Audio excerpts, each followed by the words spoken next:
Here's something you've probably never thought about.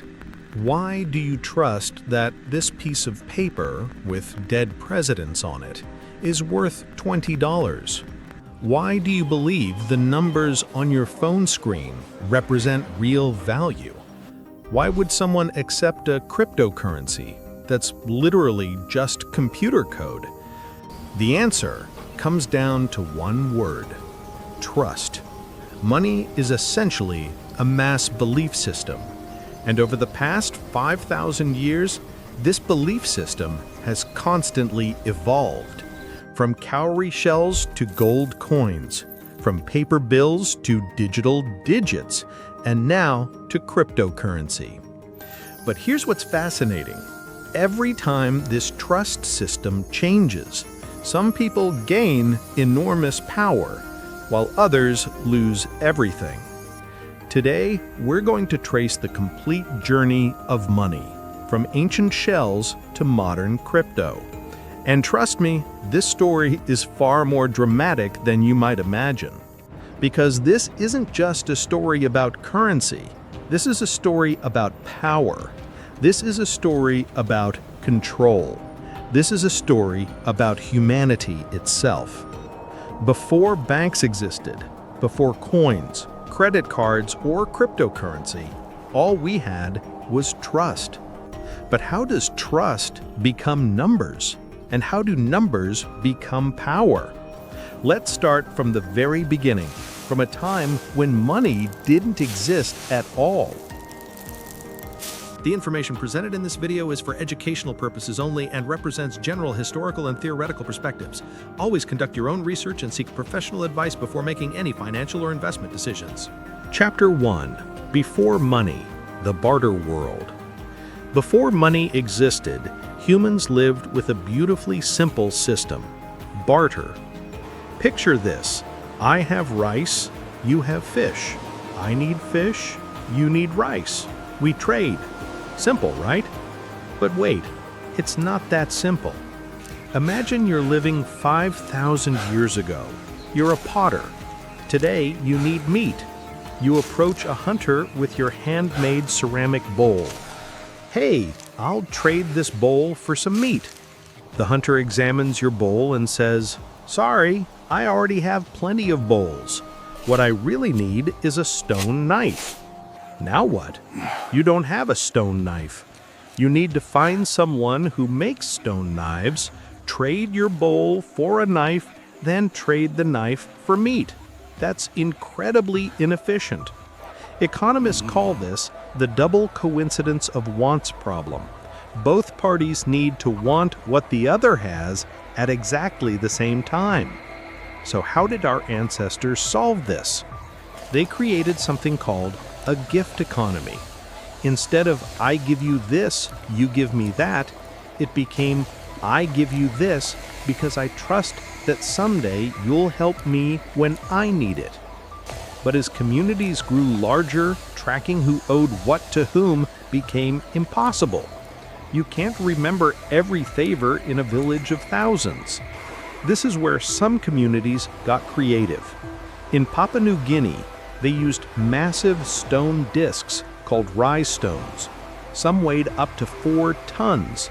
You literally couldn't move them. But here's the brilliant part. When person A wanted to pay person B, they didn't transfer the stone.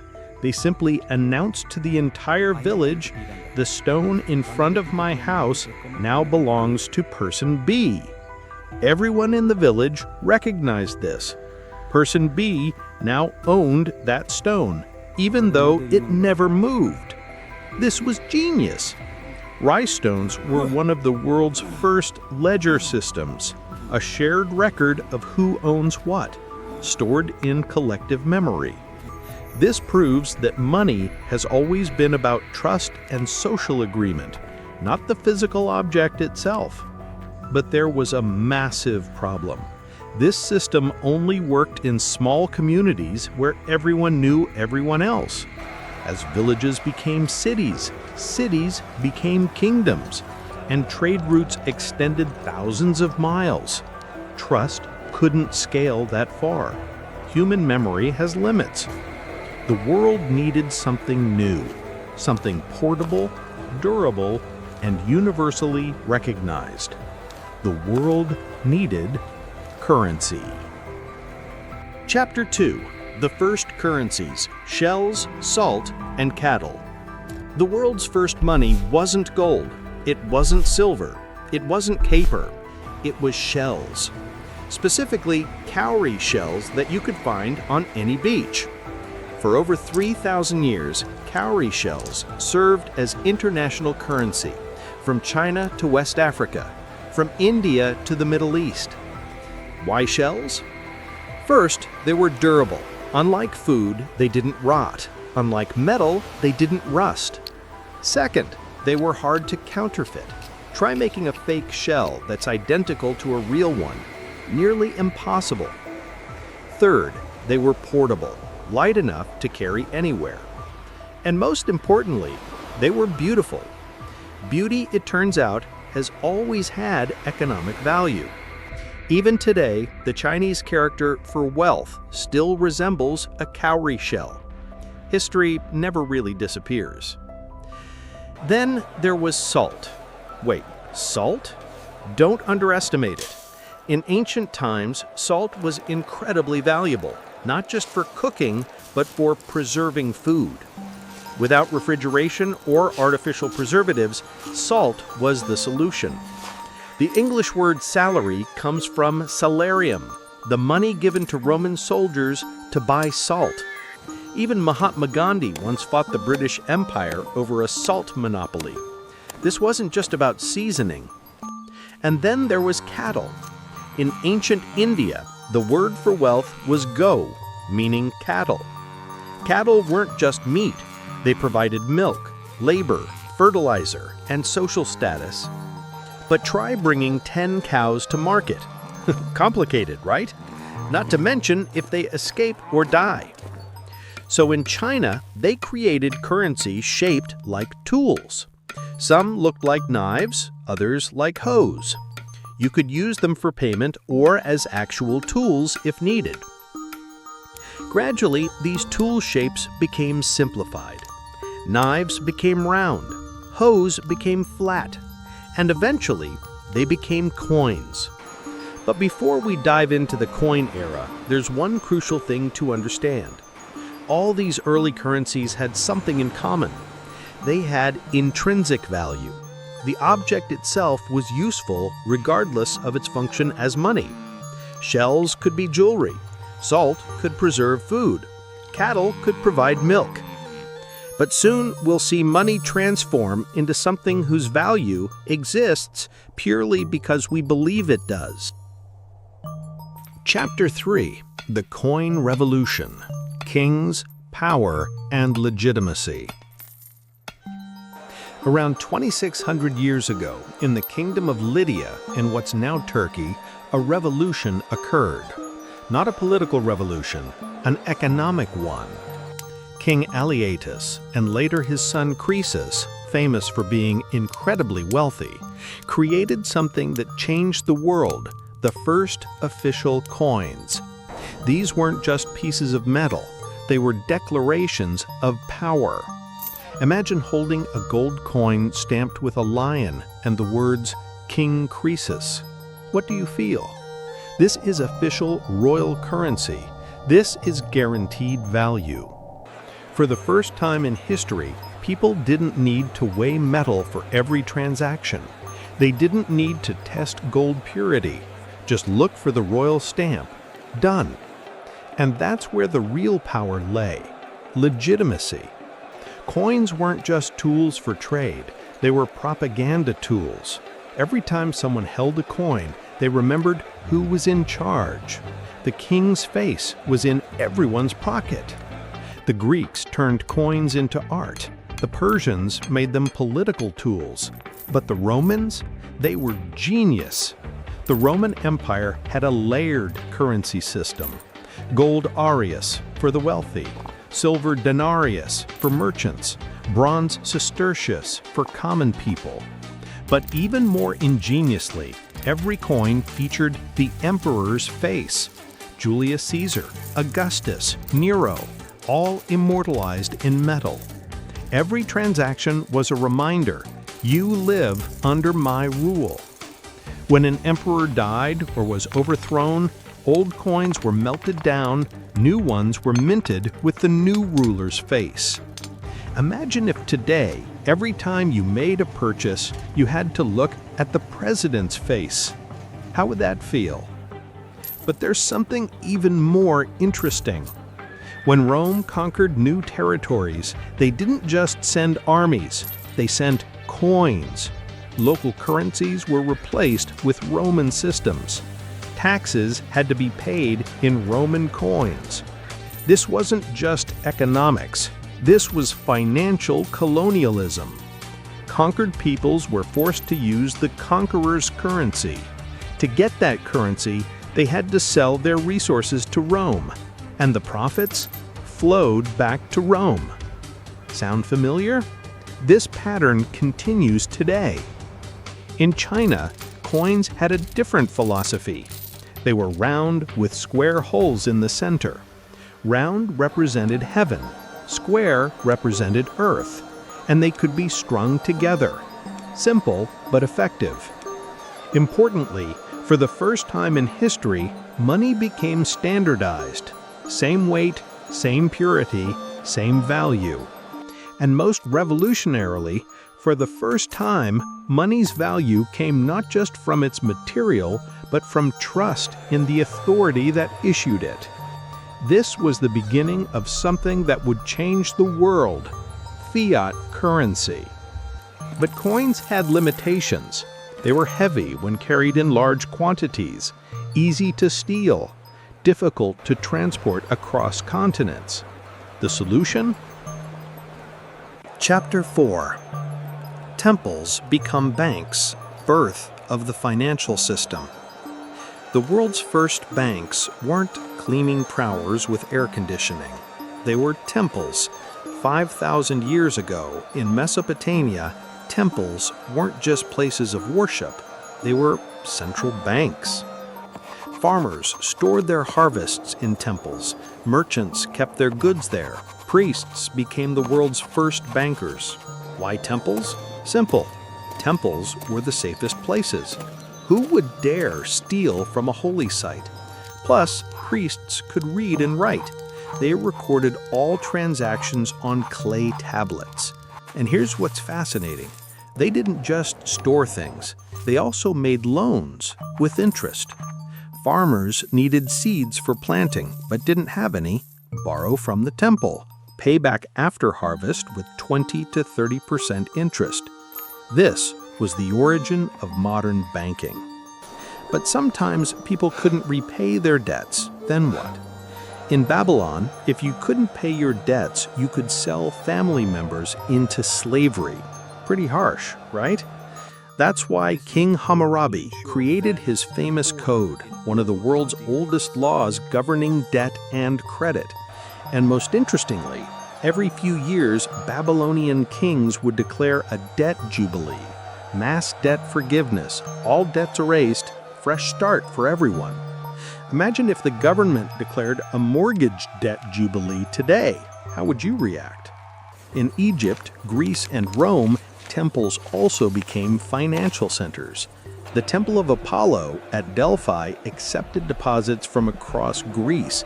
Even city-states kept their treasuries there. Gradually, professional bankers emerged. In Athens, they were called trapezites. In Rome, argentarii. They weren't priests anymore, but business people. They exchanged foreign currencies, made loans, even accepted checks, written orders to transfer funds on papyrus. Yes, checks existed 2,000 years ago. But there was a moral problem. Major religions generally prohibited interest or usury. Christianity, Islam, Judaism, all considered interest sinful. But how could an economy function without interest? The solutions were creative. In Islam, interest was forbidden, but profit sharing was allowed. In medieval Christianity, Charging interest to fellow Christians was prohibited, but charging outsiders was acceptable. Most uniquely, medieval monasteries became financial centers. Monks who lived simply became the era's wealthiest bankers. Ironic, isn't it? The banking system born from temples gave us three fundamental things: trust, accountability, and interest. These three elements still form the backbone of modern economics. But there was one major problem with this system.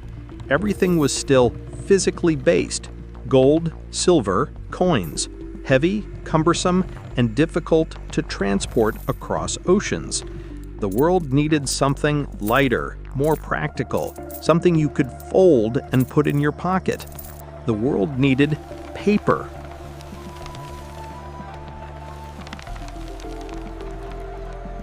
Chapter 5. The Paper Revolution. China changes everything. Imagine you're living 1,000 years ago in China. You're a silk merchant. You want to buy a horse worth 1,000 coins. Problem is, 1,000 bronze coins weigh about 6 pounds. Want to take them to market in a cart? Cumbersome, plus the risk of robbery. But suddenly there's a revolutionary solution. A piece of paper that says worth 1,000 coins. Light, practical, and government guaranteed. This was the birth of the world's first paper money. It started during the Tang Dynasty, about 1,300 years ago. Sichuan merchants created promissory notes that could be exchanged for coins in other cities. They called this flying cash, money that could fly. But what truly changed the world was the Song Dynasty. About 1,000 years ago, they issued jiaozi, the first government-issued paper currency. Printed on mulberry bark paper, stamped with the emperor's red seal, and bearing a threat: counterfeiters will be executed. No jokes. Marco Polo, visiting China in the 13th century, was amazed. He wrote, "The emperor makes paper as valuable as gold, and everyone accepts it without question." Under Kublai Khan, the system became even more sophisticated. Every banknote had the emperor's red seal, considered sacred. Refusing paper money meant defying the emperor, and defying the emperor meant death. The system was hugely successful until the government became addicted to printing money. The more they printed, the less it was worth. Prices skyrocketed. This is what we now call inflation. Eventually, the Ming Dynasty decided to return to gold and silver. Paper money was too dangerous without proper controls. Meanwhile, in Europe, the concept of paper money was still foreign. Only in the 17th century did European banks begin issuing banknotes, starting with Sweden, then England, France, and the Netherlands. But unlike in China, European paper money wasn't about convenience, it was about control. Europe was constantly at war. They needed funding for armies, warships, and colonies. Paper money became a tool for financing, expansion, and war machines.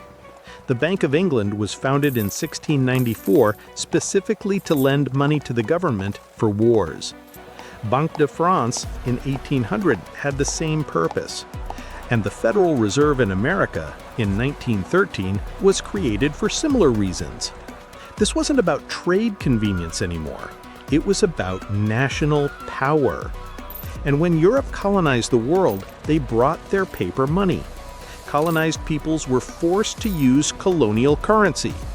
Taxes had to be paid in the colonizers' money. This was economic colonialism in its most subtle yet effective form. Interestingly, after independence, former colonies started printing their own money. Kings' faces were replaced with national heroes. English was replaced with local languages. Money became a symbol of sovereignty. But there was one fundamental problem with paper money. Its value still depended on backing by gold or silver. Governments could only print money as long as they stored equivalent gold or silver as guarantee.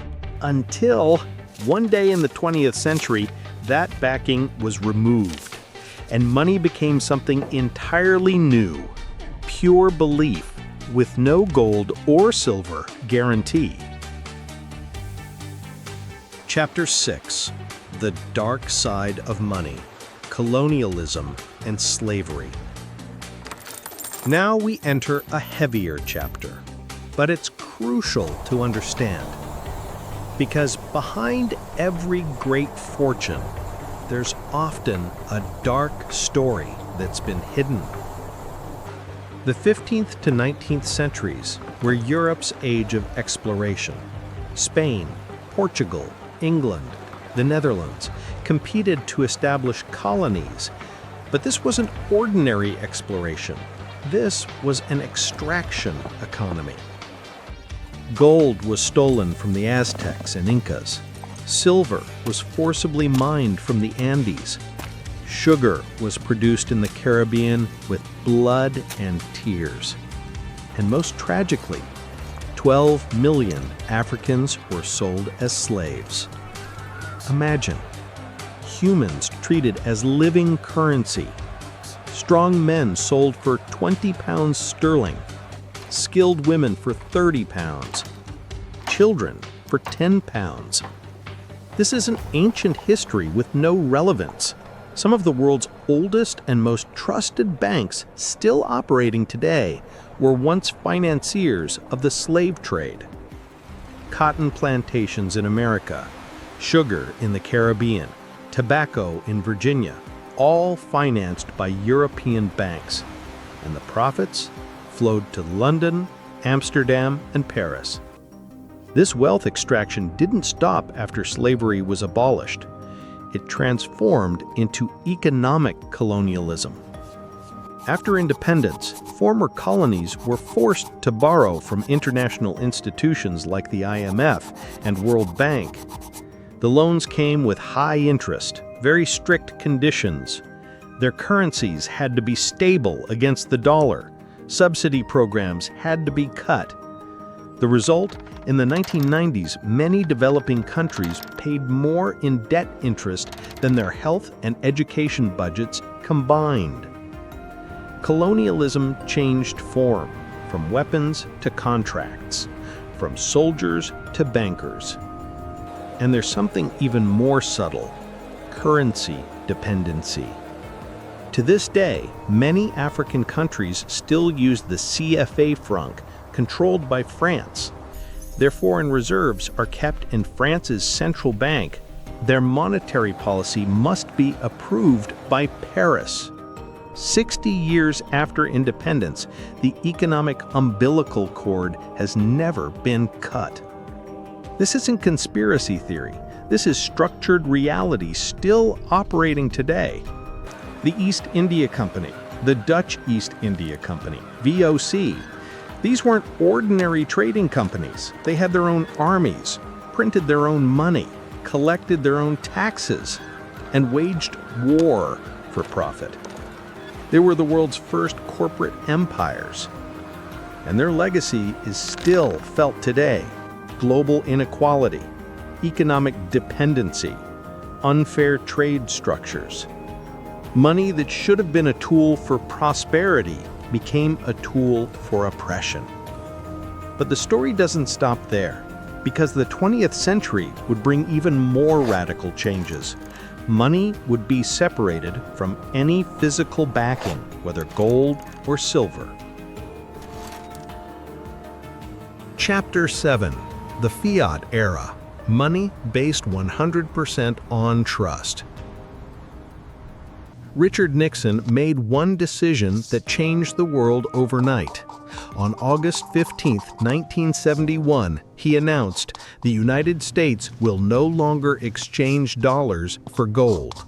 The gold standard, which has been in place for many years, will now be replaced by a new system of fiat money. With that one sentence, he ended the gold standard era and began the era we live in today, the fiat money era. Fiat in Latin means let it be. Simply put, money has value because the government says it has value, period. But why did Nixon do this? The story goes back. After World War II, the world agreed to the Bretton Woods system. All currencies were pegged to the dollar, and the dollar was pegged to gold at $35 per ounce. The problem was America was fighting the Vietnam War, running massive social programs and facing huge budget deficits. They were printing more dollars than they had gold to back them.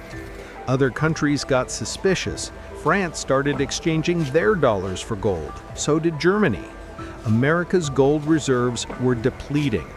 Nixon had two choices: cut spending, which would make him politically unpopular and destroy him, or break the link between dollars and gold. The result? For the first time in human history, the entire global monetary system had no physical backing whatsoever. The US dollar has value because America says it has value. The euro has value because the European Union says it has value. Period. This is the largest social experiment in economic history, and we're all subjects in this experiment. What are the benefits? Flexibility. Governments can respond quickly to economic crises. They can print money for stimulus. They can adjust interest rates to control inflation. The downside? Risk of abuse. Without physical limits, nothing stops governments from printing money at will. And we've seen the results: inflation in Zimbabwe reaching trillions of percent, hyperinflation in Venezuela, currency crises in Turkey and Argentina. The most extreme case was Zimbabwe. In 2008, they printed 100 trillion Zimbabwe dollar notes, but they were only worth a cup of coffee. The moral of Zimbabwe's story? Fiat money is powerful, but also fragile. No matter how strong the system, if trust disappears, everything collapses. Now almost every currency in the world is fiat. No backing by gold, silver, or anything else. Just trust in the institution that issues it. And that trust is maintained by central banks: the Federal Reserve, the European Central Bank, the Bank of Japan. They control money supply, interest rates, and economic stability. But here's what's interesting. The fiat system makes money more psychological than ever before. Its value depends on market sentiment, political news, even Elon Musk's tweets. Currencies can be strengthened or weakened in seconds just because of central bank announcements. And this brings us to the next era: digital money. Because if money is just trust, why does it need to be physical? Why not make it completely digital? Chapter 8: The Digital Revolution: Credit, Debt, and Invisible Money. Think about this. What percentage of your money have you ever actually touched physically? Your salary goes into your account digitally. You pay bills digitally. You shop online digitally. You transfer money to friends digitally. The average modern person only sees 10% of their money in physical form. The other 90%? Just numbers on a screen. This revolution began in the 1950s with the birth of credit cards: Diners Club, American Express, then Visa and MasterCard. The concept was simple but revolutionary: buy now, pay later. But credit cards didn't just change how we pay, they changed our identity. Enter the credit score: 3 digits that can determine your life. Want a mortgage? Check your credit score. Want a car loan? Credit score. Want to rent an apartment? Credit score. Want to apply for jobs at some companies? Credit score. Your financial identity is reduced to 3 numbers, and those numbers are formed by your past history, shaping your future path. Then came internet banking. You didn't need to go to the bank anymore. Just log in from home. Then mobile banking. Just tap from your phone. Today, you can transfer money anywhere in seconds, pay for coffee with QR codes, invest in stocks while lying in bed. But there's something strange. The money you send doesn't actually go anywhere. Your account balance isn't a pile of money in a bank vault. It's a ledger entry, a database record synchronized across thousands of servers. When you transfer $1,000 to a friend, what happens is $1,000 is subtracted from your database, added to your friend's database. No money actually moves.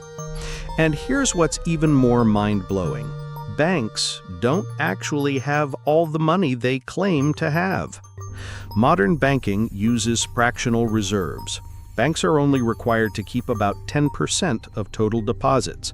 The other 90% lent out to other people.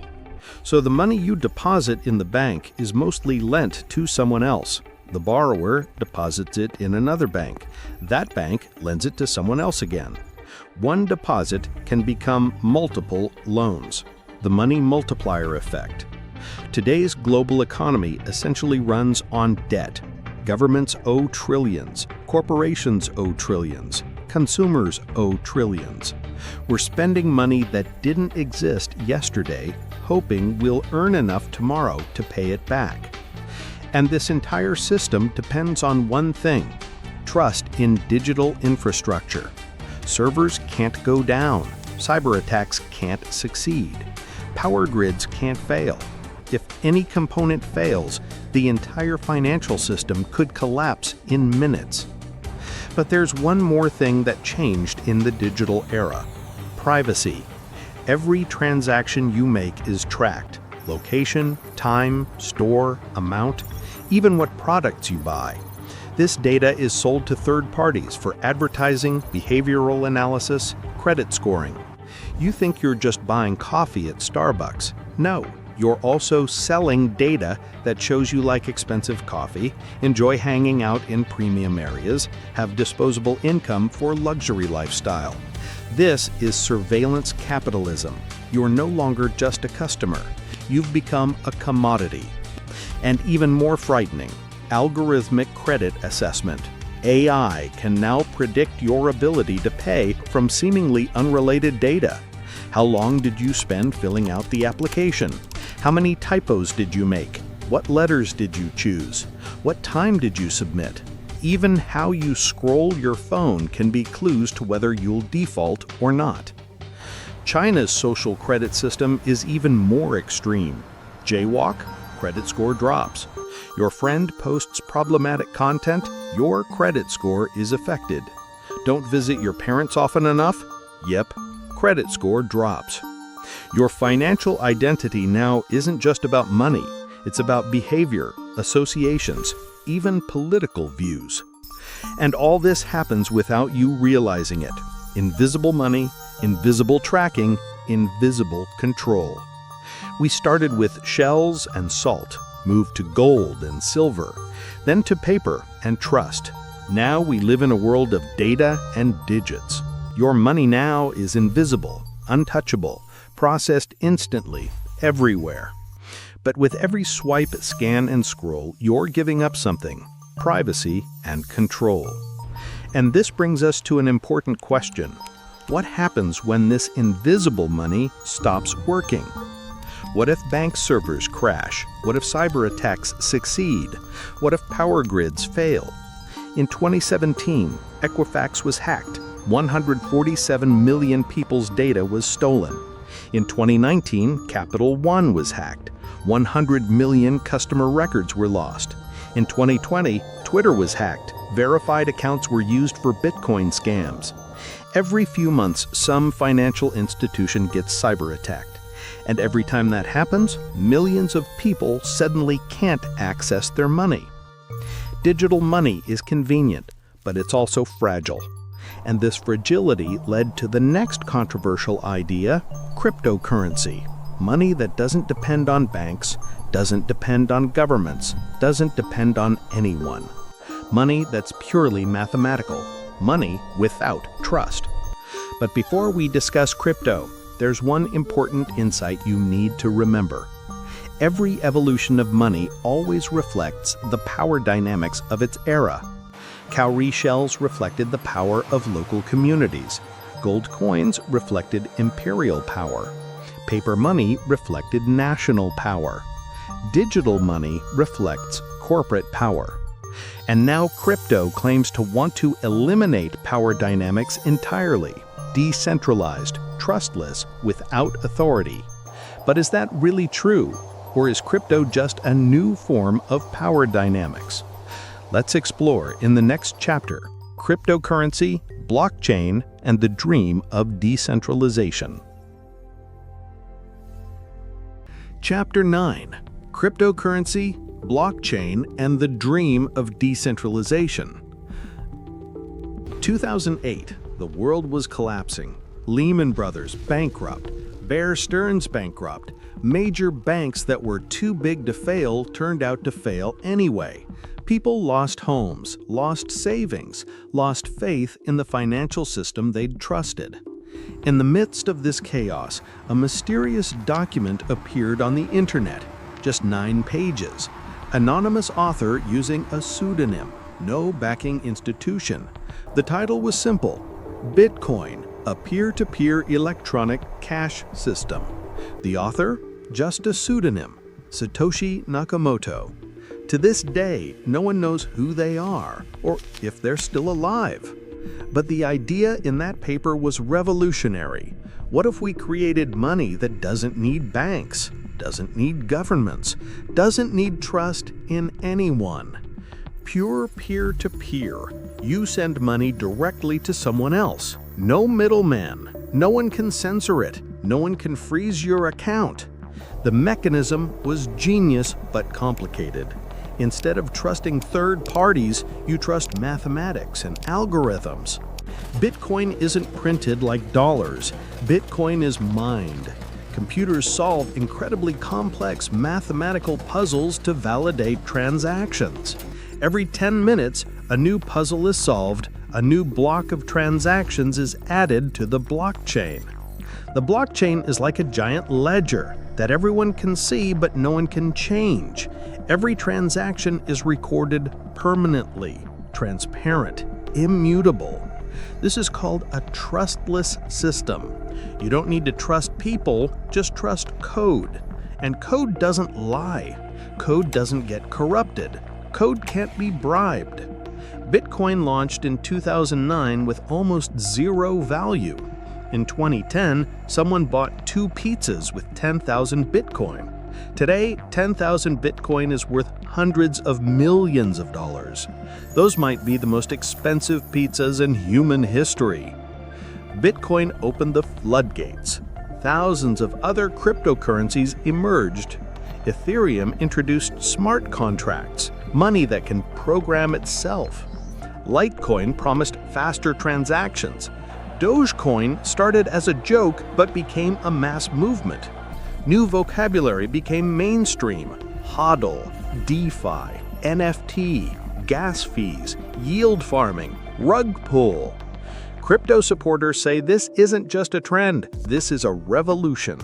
They see too much power in the hands of central banks that can print money at will, create inflation, devalue people's savings. They see banks that can freeze accounts at will. They see billions of people worldwide who don't have access to basic financial services. Crypto offers an alternative, a system where individuals truly own their money, can send money anywhere, anytime, without anyone's permission. No government can freeze your savings account. No central bank can devalue your money. Financial freedom, financial sovereignty. But freedom comes with costs. Crypto is incredibly volatile. Prices can rise 1,000% in a year, crash 80% in a month. The crypto world is still largely unregulated, so there's massive fraud, scams, and price manipulation. Understanding crypto is extremely complex. Most people use crypto without understanding how it works. Send to the wrong address, money lost forever. Forget your wallet password, money lost forever. Get hacked, money lost forever. No customer service to help you. And it's energy intensive. Early Bitcoin mining consumed more electricity than some entire countries. For every person who became a crypto millionaire overnight, there's someone who lost everything. And in a decentralized world with no customer service, trust is still the most valuable currency. Governments didn't stand idle. China banned crypto mining entirely. India considered banning crypto trading. America imposed strict regulations and high taxes. But more interestingly, many governments are now developing central bank digital currencies issued and controlled by governments. This isn't decentralized money. This is programmable, controllable government money. Money that can be tracked real time, given expiration dates, restricted to certain purchases only. The scary potential is enormous. Imagine governments could turn off your money instantly if you don't comply with their policies. And this brings us to a fundamental question. Is true decentralization even possible? By definition, decentralization means no single point of failure, no boss, no master switch, no gatekeepers. Beautiful vision, but also difficult. Who writes the code? Who maintains the network? Who decides future development, and ultimately, who benefits? Because even in the crypto world, new power structures have already formed. Mining pools controlling majority network power, crypto exchanges becoming key choke points, venture capital funding projects, decentralized protocols actually controlled by a few whales. In the name of decentralization, we're witnessing the emergence of new centers of influence. Crypto isn't just about money, it's about ideology. It asks us to reimagine the concept of trust. Can we build systems that operate without anyone controlling them? Can we create value without central authority? The dream remains unclear, but the revolution is slowly moving. The future is uncertain, but the impact is undeniable. And now we're approaching the final chapter, where money meets AI, automation, and various other new developments that will happen in the future. The final and most important question: if machines can generate money themselves, if AI can work 24/7 without salary, if automation replaces most human jobs, what happens to the concept of earning money through work? We enter the final chapter, the future of money. Chapter 10: The Future of Money, AI, UBI, and what happens next. Imagine this scenario. You wake up in the morning, check your phone, there's a notification. Your AI assistant earned $500 last night from automated trading. Or your smart contract sold 50 AI-generated NFT artworks, profits deposited to your wallet. Or even wilder, your Tesla earned $200 as an autonomous taxi while you were sleeping. This isn't science fiction. This is all happening today, and we're just at the beginning. AI now isn't just a tool. AI has become a creator, decision maker, even an autonomous worker.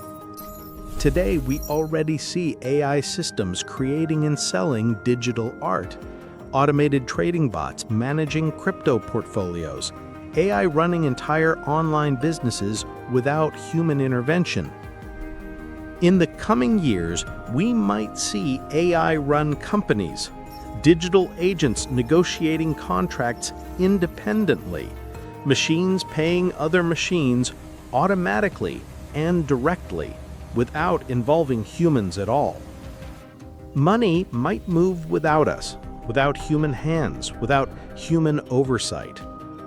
And if machines do all the work, what happens to human income?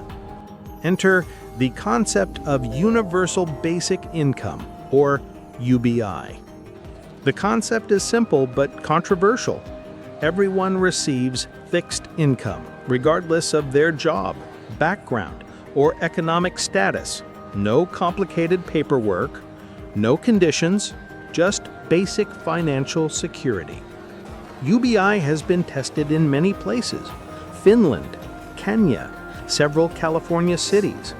Early results: mental health improved, local economic activity increased, and surprisingly, more entrepreneurship emerged.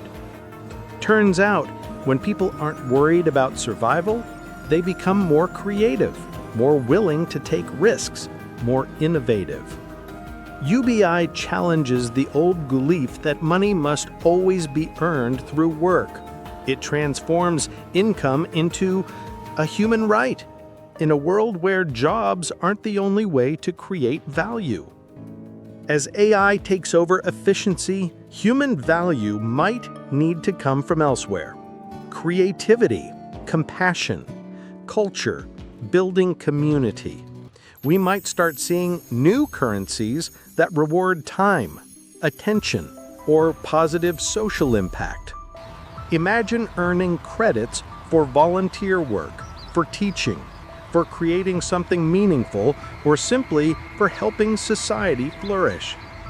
But the future of money won't just be open and liberating, it could also become highly controlled. Central bank digital currencies, or CBDCs, being developed by many governments are programmable money, trackable money, revocable money. This opens doors to new possibilities. Governments could directly provide financial assistance, target taxes more precisely, or limit where money can be spent. But it also opens doors to something darker, money that doesn't just represent power, but money is power itself, conditional power. What happens when money can be activated and deactivated? When where you shop, how much you shop, whether you can shop, is decided for you. China's social credit system is just a preview. The future could be more extreme. Imagine money automatically deducted if your carbon footprint exceeds limits, money that can't be used for certain political donations, money that expires if not used for approved purposes. Financial control becomes behavioral control. And as humanity expands into virtual worlds, maybe even to other planets, money must evolve to adapt. In virtual worlds like the metaverse, we're already seeing new economies emerge. Digital real estate selling for millions. Digital art items worth more than physical clothes. Gaming currencies that people trade like stocks. Your avatar's clothing might cost more than your actual wardrobe, and that's not a joke. It's already happening. People spend real money to buy virtual land that doesn't physically exist. They invest in digital art that exists only as code. They work jobs in games that pay better than their real-world careers. The line between real and virtual money is disappearing. And what about space? As we expand to Mars and beyond, money will face its ultimate test. How do you maintain currency stability between Earth and Mars when communication takes 20 minutes? How do you prevent inflation when asteroid mining could flood the market with precious metals worth trillions? We might see interplanetary currencies, space-based blockchain networks operating across solar systems, or entirely new economic models where energy becomes the universal currency because in space, energy is life. But here's what's most important to understand. Every prediction about money's future is probably wrong. 5,000 years ago, nobody predicted credit cards. 100 years ago, nobody predicted cryptocurrency. 20 years ago, nobody predicted mobile payments. The only constant in money's history has been change. Constant, dramatic, unpredictable change. What we can be certain of is this: money will continue to reflect power structures, and power structures will continue to evolve. The question isn't what money will look like, The question is, who will control it? Will it be governments with their programmable CBDCs? Corporations with their private digital currencies? AI algorithms making autonomous financial decisions? Or will it truly be decentralized among all of us? The battle for the future of money is happening right now, and it's not just about technology. It's about freedom, control, and what it means to be human in an age of machines. We started with cowrie shells 5,000 years ago. We end with AI trading crypto while we sleep. The story hasn't changed. Money is trust, and trust is power. Today, a Fed decision affects billions instantly. A tweet crashes currencies. A cyber attack freezes millions of accounts. We've built the most sophisticated and most fragile monetary system in history. But here's the hope. For the first time, ordinary people can understand and participate in creating money. You can mine crypto, create NFTs, send money globally without permission. The future isn't predetermined. Every choice you make, where to bank, how to pay, what to invest in, is a vote for the monetary future you want.